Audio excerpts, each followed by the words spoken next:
Watching The Iron Claw months after its initial release, it was impossible not to know the gist of what I was getting myself into, after all its Oscar buzz and presence on the various film podcasts I listened to. With that said, I still found myself floored by it, despite what I thought I knew I was about to experience. For context, The Iron Claw is based on the true story of the Von Erichs, a family of professional wrestlers who had a significant presence in their industry during the 1980s. The family patriarch, Fritz von Erich, was a professional wrestler in his heyday. Upon retirement from the ring, he made it his mission to turn that vocation into the family business, running an organization called the NWA and turning his children into the stars of the show. Hanging in the background of this saga is a purported curse that plagues the Von Erich family, which as the movie plays on, slowly starts to show its face and wreak havoc. The tragedy of the real-life Von Erich family is so dark that filmmaker Sean Durkin purposefully omitted some of the atrocities that occurred to make the film more digestible. Zac Efron's performance received much praise, with many internet dwellers dismayed that he didn't receive an Oscar nomination for his portrayal of Kevin Von Erich, the eldest living brother of the Von Erich family.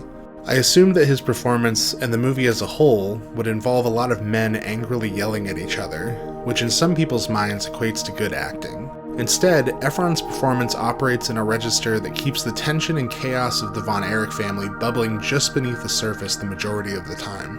Efron's Kevin is the key representation of what the movie examines, the intersection of toxic masculinity, family trauma, and a deep desire and duty toward one's loved ones. Efron's character operates within a family structure that values hard work and self-sacrifice over anything else.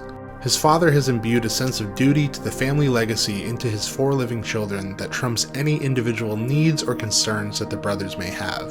The guiding light that Fritz offers his boys is that if they work their absolute hardest to become the best they can possibly be, then nothing can touch them. His unwavering faith in his family's ability to conquer the wrestling world is equal parts encouraging and terrifying. There is never any physical abuse shown during the film, but Fritz's psychological hold over the boys is palpable, and colors their world with a sense of constant unease. What results is a group of young men who have an undying devotion to each other without the necessary skills to navigate the emotional turmoil that they experience throughout their lives. As the eldest boy, Kevin tries his best to support and take care of his younger brothers, but there is only so much he can do without any support from his parents, who have resolutely decided that any problem the boy should have be worked out amongst themselves. The genius of Efron's performance is his restraint. I had expected his character to be a ball of chaotic energy, reacting to the tragedy around him in some sort of outsized, noisy way.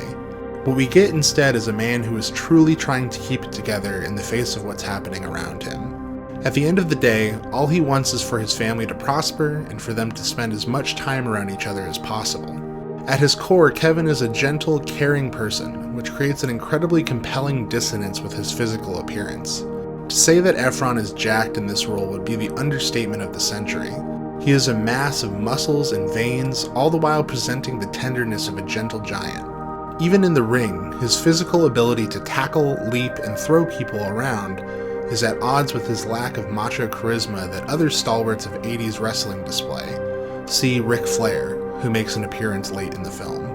As the events of the movie unfold, his grip on reality starts to slip, and his belief in the Von Erich family curse is reinforced at every turn. By the time Efron does have his moment of emotional explosion, it feels earned in a way that wouldn't have been possible without the delicate nature of his portrayal up to that point. The rest of the performances in this movie are excellent as well, but after seeing The Iron Claw, I understand why so many people were frustrated with the lack of recognition by the Academy at this year's Oscars.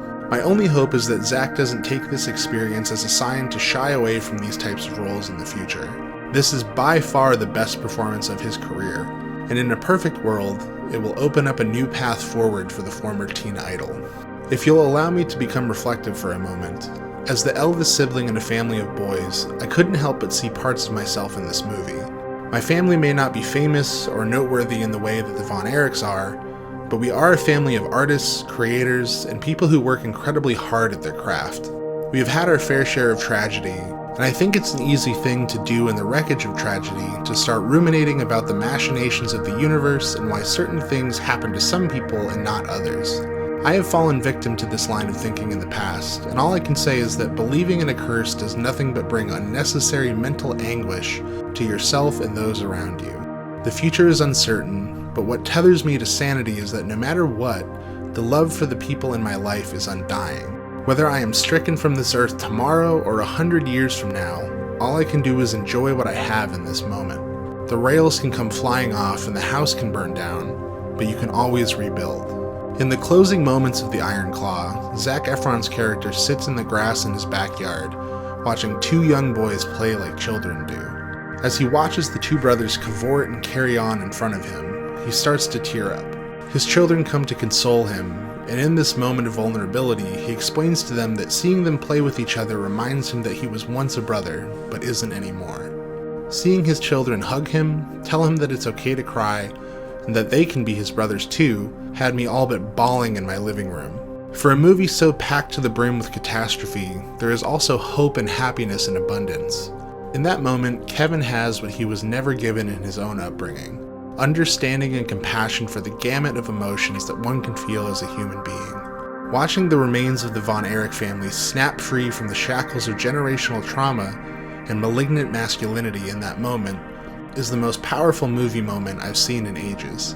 From what I can tell, it also seems like the real-life Kevin is a living embodiment of that familial transformation. Call your brothers, tell them you love them, hug them, lend an ear. Love is a flower that blooms through pavement. It's going to be okay.